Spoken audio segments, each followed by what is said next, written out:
राधे राधे। जय श्री कृष्ण। आप सभी दर्शकों का आपके अपने चैनल धार्मिक कथा और कहानियों में मैं आप सबका हार्दिक स्वागत करती हूँ। आज आप सुनेंगे वट सावित्री व्रत कथा और साथ ही इसकी पूजा विधि भी हम आपको बताएंगे। वट सावित्री व्रत प्रत्येक सुहागिन स्त्री के सुहाग को अखंड रखने वाला पर्व है। सदियों पहले सावित्री ने भी इसी व्रत का पालन कर अपने मृत पति सत्यवान को यमराज के द्वारा जीवन दान देने के लिए विवश किया था। तभी से सौभाग्यवती स्त्रियों द्वारा अपने पति की लंबी आयु के लिए इस व्रत का पालन करने की परंपरा है। वट सावित्री व्रत में सत्यवान, सावित्री व मृत्यु के देवता यमराज की पूजा की जाती है। साथ ही इस दिन सभी सुहागिन स्त्रियां 16 श्रृंगार कर वट वृक्ष यानी कि बरगद के पेड़ की पूजा करती हैं। ज्येष्ठ अमावस्या के दिन सावित्री ने वट वृक्ष के नीचे अपने मृत पति सत्यवान को पुनः जीवित किया था। इसीलिए इस दिन वट वृक्ष की पूजा की जाती है और ये पर्व वट सावित्री के नाम से जाना जाता है। वट वृक्ष के मूल में ब्रह्मा, मध्य में विष्णु और आगे के भाग में भगवान शंकर का वास होता है। इसके अलावा महात्मा बुद्ध भी इसी बरगद के वृक्ष के नीचे ज्ञान प्राप्त किया था। वट वृक्ष के नीचे बैठकर पूजा करने और व्रत कथा आदि सुनने से जातक की समस्त मनोकामनाएं पूर्ण होती हैं। तो आइए अब हम आपको वट सावित्री व्रत कथा सुनाते हैं। सनत कुमार निवेदन करते हैं कि हे भगवान शिव, यदि कुलीन स्त्रियों को अखंड सौभाग्य, महाभाग्य तथा पुत्र पौत्र आदि का सुख प्रदान करने वाला व्रत हो तो कृपया करके उसका वर्णन करें। भगवान शिव ने कहा कि मद्र देश में अश्वपति नाम का एक राजा था। अश्वपति अत्यंत धर्मात्मा, ज्ञानी, वीर तथा वेद वेदांगों का ज्ञाता था। अति बलशाली एवं समस्त प्रकार के ऐश्वर्यों से युक्त होते हुए भी राजा के जीवन में संतान का अभाव था। संतान प्राप्ति के उद्देश्य से राजा अपनी धर्म पत्नी सहित विभिन्न प्रकार से तप, पूजा तथा आराधना करने लगा। राजा अश्वपति देवी सावित्री के मंत्रों का जप करता था तथा उनके निमित्त भक्ति पूर्वक आहुति अर्पित करता था। हे सनत कुमार, राजा की आराधना से देवी प्रसन्न हुई तथा कृपा करके उसे वरदान देने हेतु प्रकट हुई। भू, भुआ तथा स्वाहा के तेज से युक्त तथा अक्ष सूत्र एवं कमंडलू धारण किए हुए संपूर्ण सृष्टि में पूजनीय देवी सावित्री के दर्शन कर धन्य धन्य हो गया। राजा ने देवी मां को हर्षित हृदय के साथ भक्ति पूर्वक साष्टांग प्रणाम किया। राजा अश्वपति को दंड की भांति भूमि पर पड़ा देख देवी मां ने कहा कि हे राजन, मैं तुम्हारी भक्ति से अति प्रसन्न हूँ, अतः इच्छित वर की कामना करें। देवी के श्री मुख से यह वचन सुन राजा हर्ष पूर्वक बोला कि हे देवी, मैं निसंतान हूँ, मेरे कोई संतान नहीं है। मैं एक उत्तम पुत्र का वरदान चाहता हूँ। हे जगदम्बा सावित्री, पुत्र के अतिरिक्त मेरी अन्य कोई कामना नहीं। आपकी कृपा से पृथ्वी पर उपस्थित समस्त दुर्लभ पदार्थ मेरे महल में उपलब्ध हैं। हे महादेवी, सभी सुख सौभाग्य मुझे आपकी दया से ही प्राप्त हैं, अतः मुझे पुत्र प्राप्ति का आशीर्वाद दें।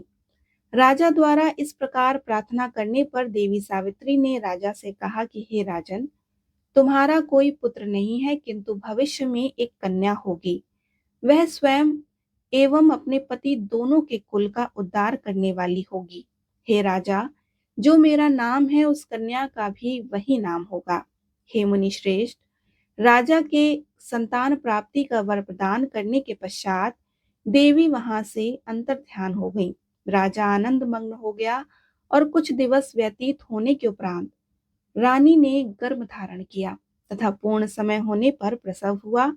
सावित्री का जाप करने के कारण प्रसन्न हो देवी सावित्री ने वरदान दिया था, अतः नवजात कन्या का नाम सावित्री ही रखा गया। उस कन्या के नयन कमल दल की भांति थे तथा उसके मुखमंडल पर देवी के समान ही तेज उपस्थित था।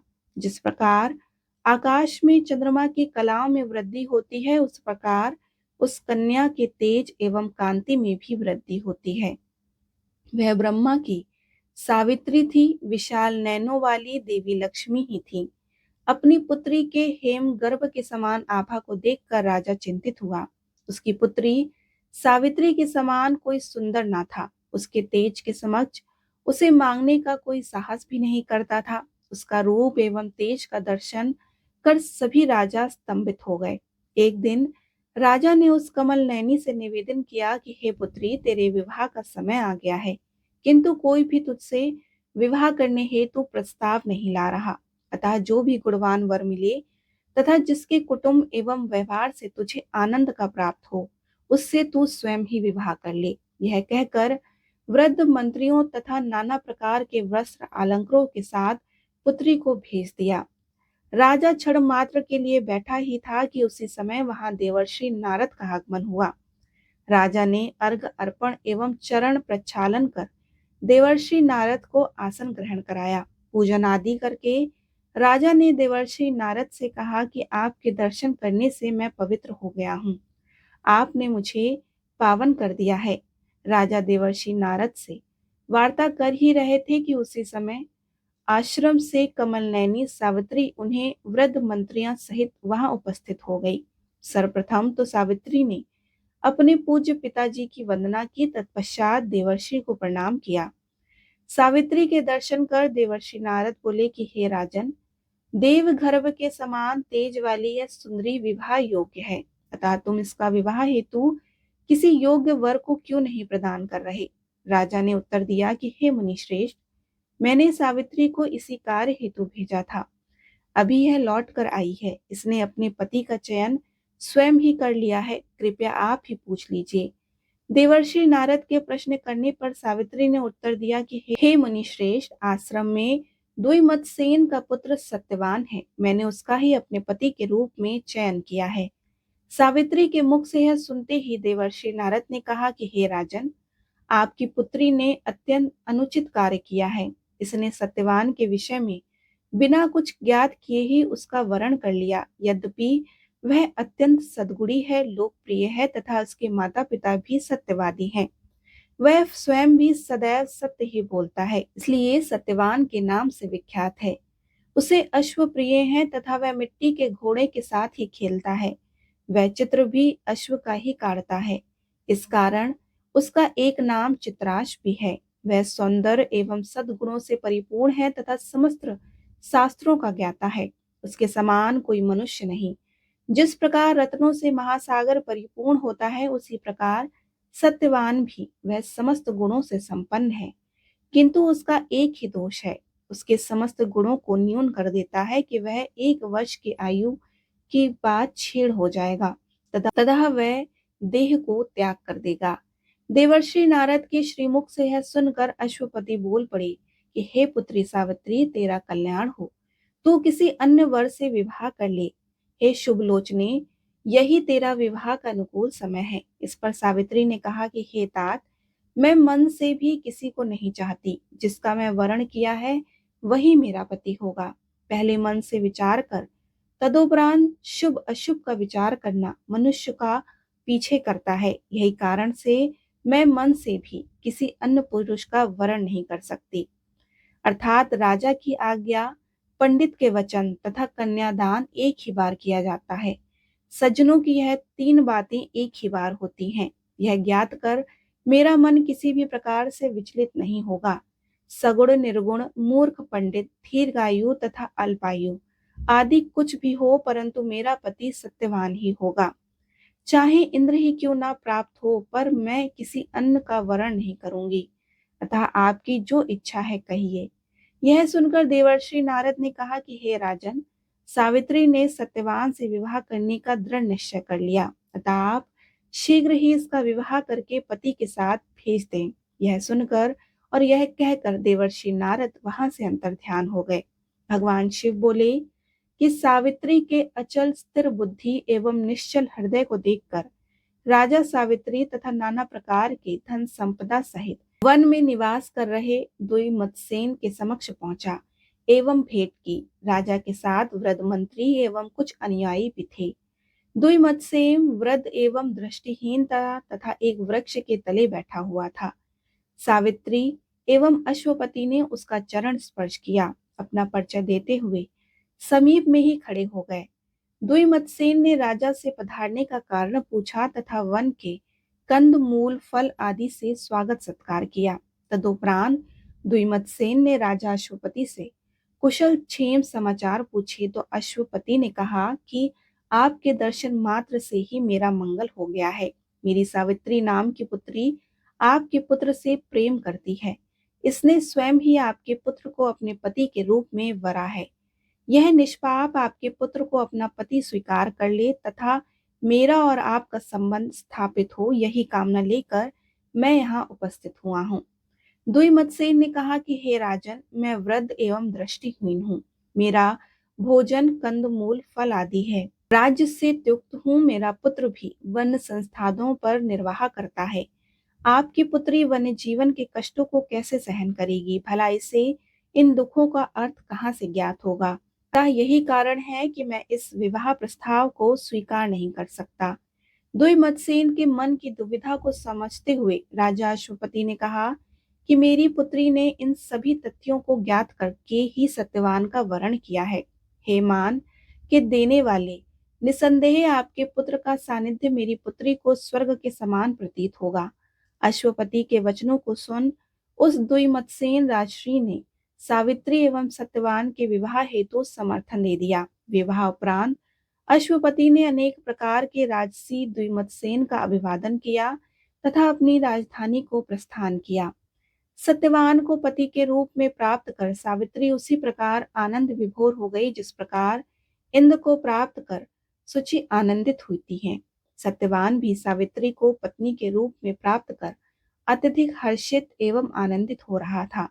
सावित्री के मन में अभी भी देवर्षि नारद द्वारा कहे वचन गुंजायमान हो रहे थे, इसलिए उसने वट सावित्री व्रत करने का संकल्प ग्रहण किया। वह दिनों को गिनती करती रहती थी तथा सत्यवान का अंत समय निकट आने की चिंता में गृहस्थ जीवन का आनंद भी ग्रहण नहीं कर पा रही थी। सावित्री दिन रात व्रत में ही लीन हो गई। 3 रात्रि पूर्ण कर पितृदेवताओं का तर्पण किया तथा सास ससुर के चरण वंदन कर पूजन किया। तदुपरांत सत्यवान एक विशाल कठोर कुठार लेकर वन की ओर प्रस्थान करने लगा। किसी अनहोनी की आशंका से सावित्री ने सत्यवान से आग्रह किया कि कृपया आप इस समय वन न जाएं। यदि जाने के इच्छुक हैं तो मुझे भी साथ आने की आज्ञा दें। इस आश्रम में निवास करते हुए 1 वर्ष व्यतीत हो गया है। मैंने आज तक वन का दर्शन नहीं किया। मेरा भी वन भ्रमण की कामना है। हे स्वामिन, मेरे नाथ मुझे अपने साथ लेकर चलें। सत्यवान ने कहा कि हे प्रेयसी, मैं स्वतंत्र नहीं हूँ। मेरे माता पिता से आज्ञा लें और यदि वे कहते हैं तो मेरी प्राण प्रिय तो अवश्य ही मेरे साथ वन को चले। सत्यवान के वचन सुनकर सावित्री सास ससुर के चरणों में प्रणाम करते हुए बोली कि मैं वन भ्रमण करना चाहती हूँ, कृपया मुझे आज्ञा दे। मेरा हृदय अपने पति के साथ वन भ्रमण हेतु अधीर हो रहा है। यह सुनकर दुईमतसेन ने कहा कि हे कल्याणी, आपने व्रत किया है अतः उसका पारण कर लीजिए, तत्पश्चात वन चली जाना। सावित्री बोली कि मैंने यह अनुष्ठान कर पूर्ण कर लिया है तथा चंद्रोदय के उपरांत भोजन ग्रहण करूंगी। इस समय मेरा मन पति के साथ वन भ्रमण हेतु ललायित है। हे राजन, मुझे प्रिय पति के समीप में किसी प्रकार का कष्ट नहीं होगा। यह सुनकर दुईमतसेन ने कहा कि जैसा आपको उचित लगे प्रसन्नता पूर्वक वैसा ही करें। सावित्री ने सास ससुर के चरण वंदन किया तथा सत्यवान के साथ वन को प्रस्थान किया। पति की मृत्यु का समय निकट था, अतः सावित्री निरंतर ही उसे निहार रही थी। संपूर्ण वन विविध प्रकार के सुंदर पुष्पों से सुसज्जित था। सुंदर हिरण वायु वेग से यहाँ वहां दौड़ रहे थे। सावित्री इस मनोरथ दृश्य को देखते हुए वन में चली जा रही थी, किंतु मन में सत्यवान की मृत्यु के विषय में विचार कर भय कंपित भी हो रही थी। सत्यवान कठिन परिश्रम करते हुए शीघ्रता से लकड़ी तथा फल आदि संचित करने लगा। परम पतिव्रता महासती सावित्री वट वृक्ष के मूल में बैठी हुई थी। उसी समय लकड़ी का भार उठाते हुए सत्यवान के मस्तक में पीड़ा होने लगी तथा सत्यवान को भारी कष्ट का अनुभव होने लगा। उसी देह कंपित होने लगी। वह वट वृक्ष के समीप आकर सावित्री से बोला कि मेरी देह में कंपन हो रहा है, मेरा मस्तक में पीड़ा हो रही है। ऐसा प्रतीत होता है जैसे मेरे मस्तक में शूल के समान कांटे चुभ रहे हैं। हे सुव्रते प्राण प्रिय, मैं तेरी गोद में विश्राम करना चाहता हूँ। सावित्री सत्यवान की मृत्यु के समय से अवगत थी। उससे यह ज्ञात हो गया था कि काल का आगमन हो गया है। अतः वह उसी स्थान पर बैठ गई और सत्यवान भी उसकी गोद में मस्तक रखकर शयन करने लगा। उसी क्षण वहां एक कृष्ण पिंगल अर्थात काला एवं भूरे वर्ण का व्यक्ति उपस्थित हुआ।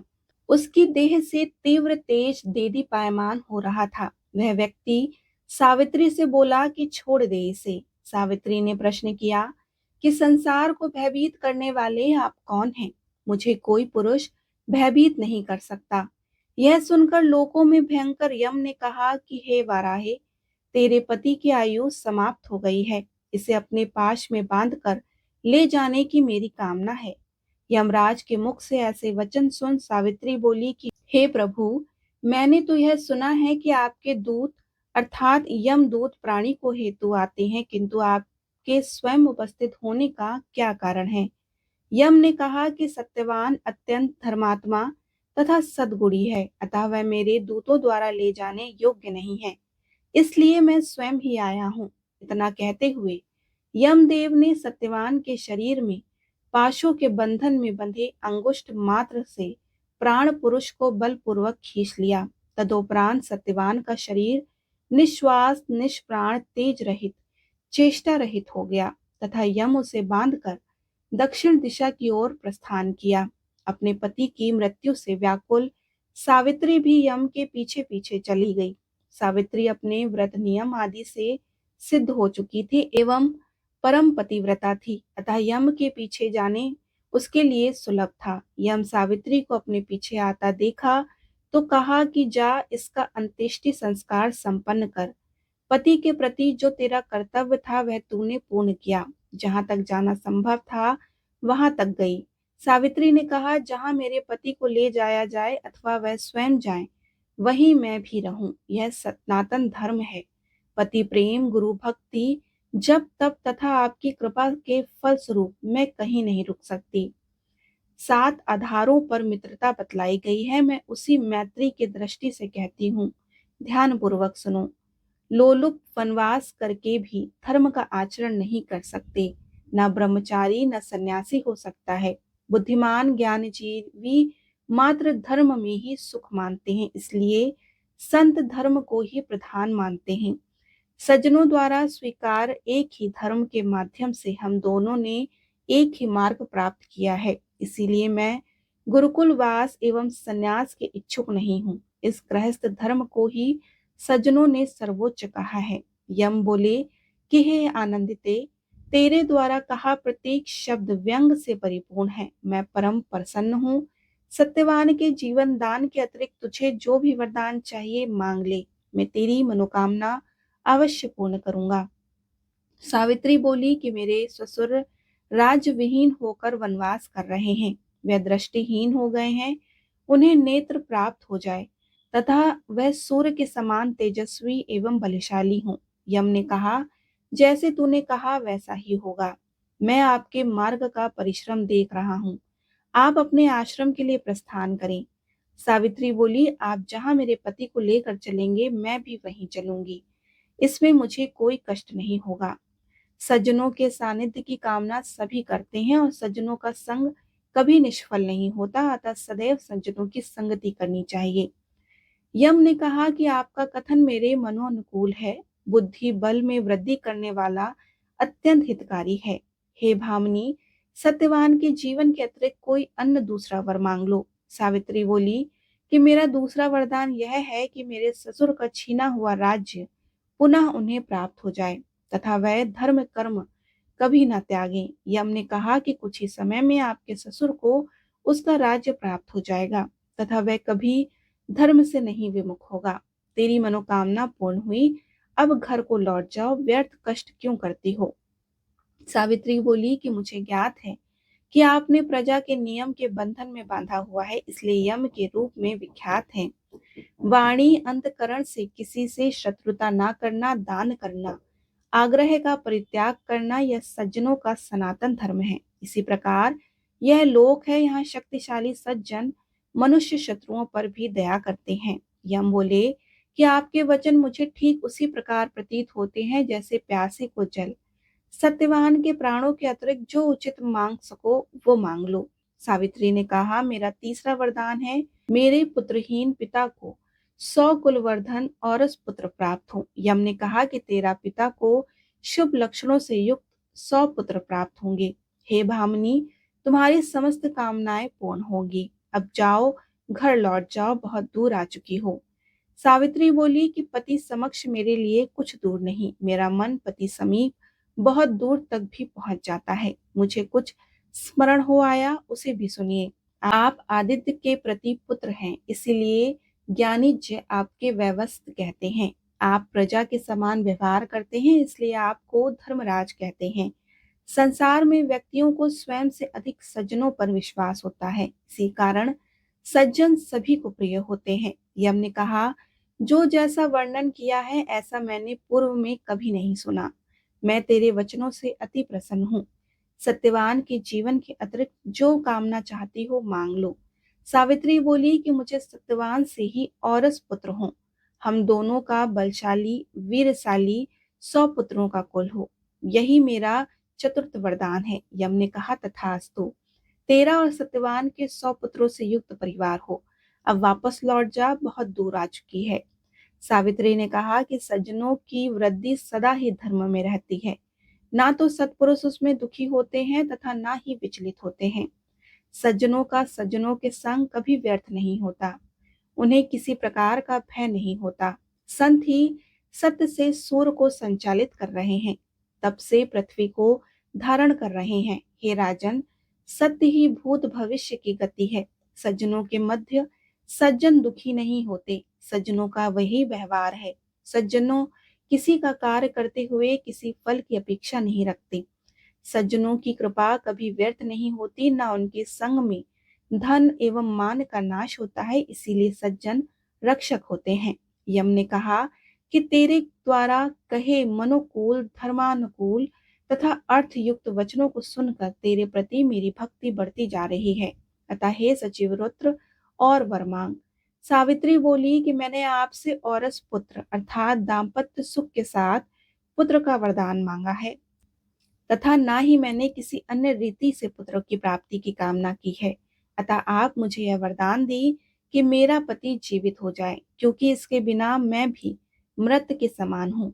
पति के अभाव में मुझे स्वर्ग श्री तथा जीवन आदि सुख कुछ नहीं चाहिए। आपने मुझे 100 औरस पुत्रों का वरदान दिया है और आप स्वयं ही मेरे पति के प्राणों का हरण कर रहे हैं। इस कारण आपका वरदान कैसे फलीभूत होगा। मैं वरदान मांगती हूँ कि सत्यवान के प्राण पुनः लौट आएं। ऐसा करने से आपके ही वचन सत्य होंगे।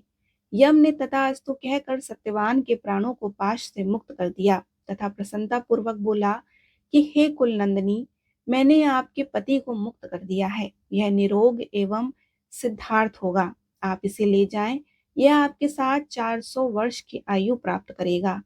सावित्री वट वृक्ष के समीप आ गई और सत्यवान के सिर को गोदी में रखकर बैठ गई। भगवान शिव ने कहा कि हे ब्राह्मण, सत्यवान की चेतना लौट आई और वह बोला कि हे वाराहे, हे प्राण प्रिय, अभी मैंने एक स्वप्न देखा। तदुपरांत संपूर्ण वृत्तांत उसने सावित्री को सुनाया। सावित्री ने भी यम के साथ हुई अपनी वार्ता के विषय में सत्यवान को बताया। द्विमतसेन अपने पुत्र के आगमन की प्रतीक्षा कर रहा था, किंतु सायकाल का समय होते ही वह व्याकुल हो उठा और यहाँ से वहां चारों दिशाओं को भागने लगा।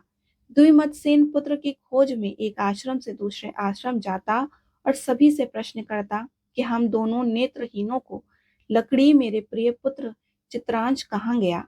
हे पुत्र कहकर दुखी होने लगा। उसी समय अकस्मात ही राजा के नेत्र खुल गए एवं उसे दृष्टि लौट आई। इस चमत्कार को देखकर आश्रम से द्विजगण बोले कि हे राजन, आपके तप के फलस्वरूप आपको दृष्टि पुनः प्राप्त हो गई है, अतः यह नेत्र प्राप्ति का संकेत है कि आपका पुत्र भी शीघ्र ही प्राप्त हो जाएगा। भगवान शिव बोले कि द्विजगण चर्चा ही कर रहे थे कि उसी समय सावित्री सहित सत्यवान वहां उपस्थित हो गया तथा समस्त ब्राह्मणों एवं माता पिता को प्रणाम किया। वहां उपस्थित द्विजगणों ने प्रश्न किया कि हे शुभन्य सावित्री, क्या तुम्हें अपने वृद्ध ससुर के नेत्रों की पुनः प्राप्ति का कारण ज्ञात है? सावित्री बोली कि हे पूजनीय, मुझे उनकी दृष्टि प्राप्ति का वास्तविक कारण तो ज्ञात नहीं, किंतु मेरे पति चिर निद्रा में लीन हो गए थे, इस कारण विलंब हो गया। सत्यवान बोला कि हे मुनिगणों, यह सब इस सावित्री के व्रत के प्रभाव से ही हुआ है, मुझे कोई अन्य कारण नहीं प्रतीत होता। अतः सावित्री के तप का ही शुभ परिणाम है। मैंने स्वयं सावित्री के व्रत का यह महात्म्य देखा है। शिव जी बोले कि सत्यवान यह कह ही रहा था कि उसी क्षण उसकी राजधानी के प्रधान पुरुषों ने आकर यह सूचना दी कि जिस दुष्ट मंत्री ने आपका राज्य बलपूर्वक छीन लिया था, उसका वध भी उसके मंत्री ने ही कर दिया। इसीलिए हम आपके समक्ष उपस्थित हुए हैं। हे राजा, आपके राज्य का पालन करने चले।